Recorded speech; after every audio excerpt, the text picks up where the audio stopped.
Hey Paula, my name is Melissa, and I wanted to submit to you a recipe for a banana split brownie bite. I was going to submit it the first dessert week. Unfortunately, I just had surgery, and I wasn't feeling quite good enough to go on camera.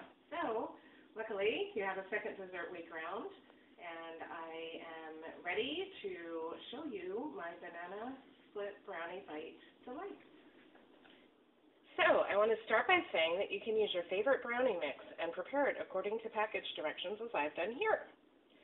Then, mash four medium ripened bananas in a separate bowl before adding them to your brownie mix. When picking which bananas to use in this recipe, you want them ripe, but you don't want them overripe. So if they're freckled all over, they're too ripe, and you need to choose some other ones, but you don't want them green either. The consistency of the bananas should be like this that I just put in here before adding to the brownie mix. And make sure you get them all in there because you want some nice, good banana flavor in our brownies. So we're going to mix this up and get that all mixed up nice together. You will end up with a little bit lighter of a brownie mix than a real heavy brownie mix because we've added the bananas, but you'll see how well that does when we have the finished brownie bite.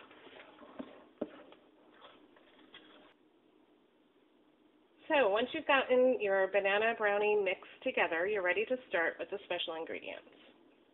I'm using 8 ounces of Philadelphia strawberry cream cheese spread, and I am going to add 1 egg,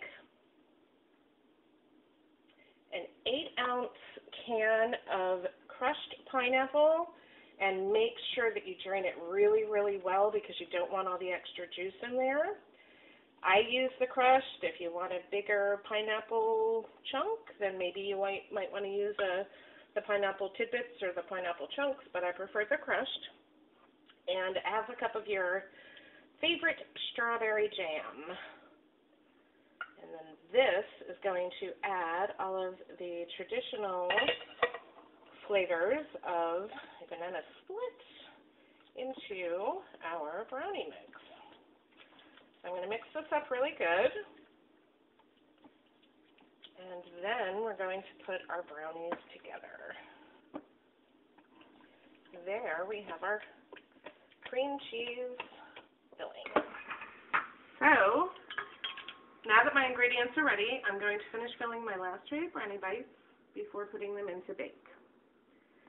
What I do is take and fill each cup about halfway with the banana brownie mix,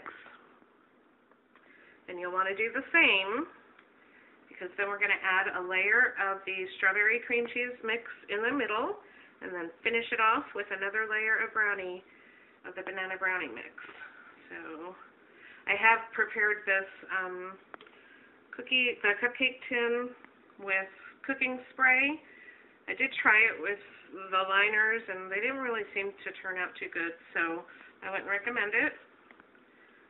And now that I've added the brownie mix, I'm going to switch over and add for my tins, it's 1 teaspoon of the strawberry cream cheese mix. It has the pineapples in it. If you notice, I'm putting them directly in the center. It's best if we have the cream cheese right in the center and the brownie can cook around it completely. None of them are going to be perfect, but that's what I have found to be the best. So that's that. I'm going to switch back to my brownie mix and finish these off. You'll notice I found that if I start on the outside and kind of swirl the brownie mix in, I get better coverage of the cream cheese mixture. Now, when I'm done with these, I'm going to put them in the oven, and I'm going to bake them for 13 minutes.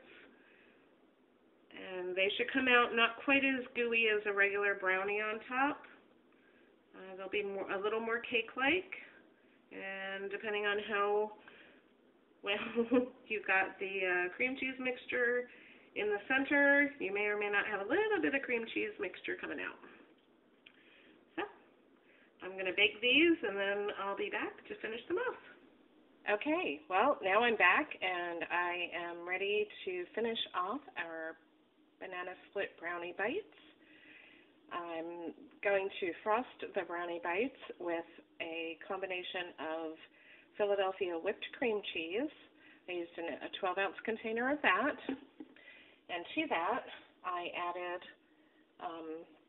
3 cups of confectioner sugar, so it's nice and sweet. And I have added 1 teaspoon of banana extract to give us that extra banana flavor. And what I'm going to do is, you can see I've turned the brownie bites kind of over from when they came out of the pan. And I'm just going to frost them with the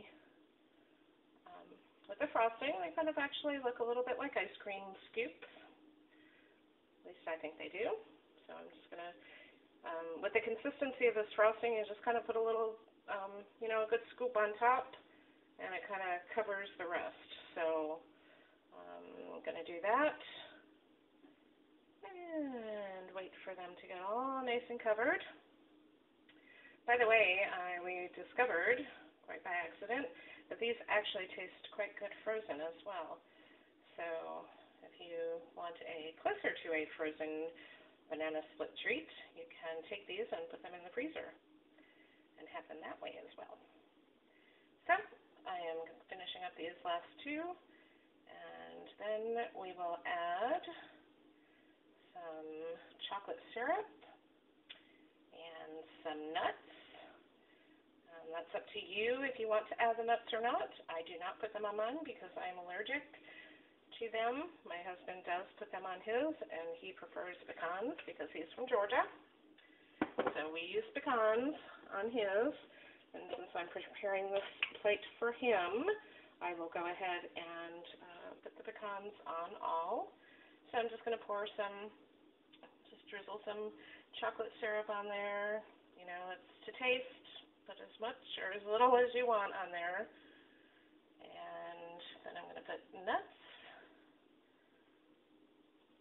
and make us a little brownie, banana split brownie bite delight. And of course, we cannot forget the cherries on top.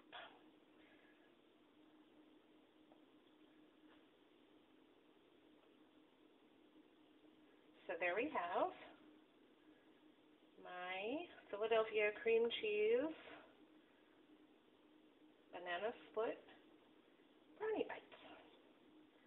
Thank you, Paula. Thank you, Philadelphia cream cheese, for putting on this competition. And I look forward to next year. And for everybody, this is the banana split brownie bite delight